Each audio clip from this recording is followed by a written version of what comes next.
Good Erev Shabbos, and welcome to our video Vort for Parshat Toldot. In our Parsha, we learned that our Avot were interested in infrastructure. The Psukim describe at length how Yitzchak dug various wells throughout Eretz Canaan, including some of the wells that Abraham, his forefather, had dug before him. And in that description, the Psukim point out a seemingly extraneous detail. Vayikra lehem shemot. Yitzchak called the wells names. We don't know what these names are. Kashemot asher kara lehen aviv, like the names that his father before him had called them. Of what significance are the names of these wells?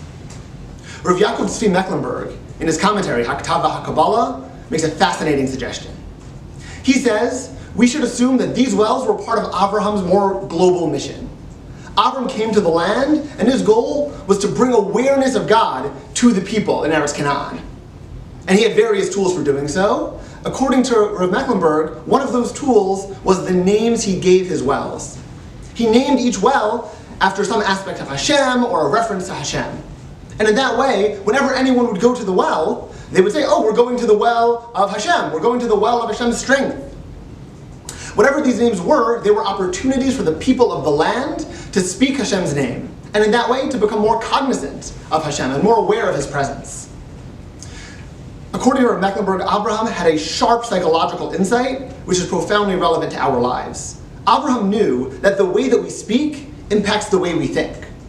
And so by talking more about Hashem and being more aware of Hashem in our speech, we become more aware in our minds. Chazal and Masechet Brachot tell us that we should aspire to 100 brachot a day. And 100 brachot are wonderful opportunities to express gratitude and thanks for all of the blessings Hashem gives to us. But they're also opportunities through our speech to be aware of Hashem, to say His name, and in that way to bring Him to our consciousness and to connect with Him more effectively.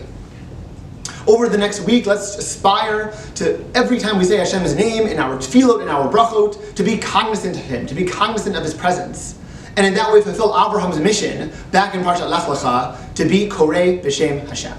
Good Shabbos.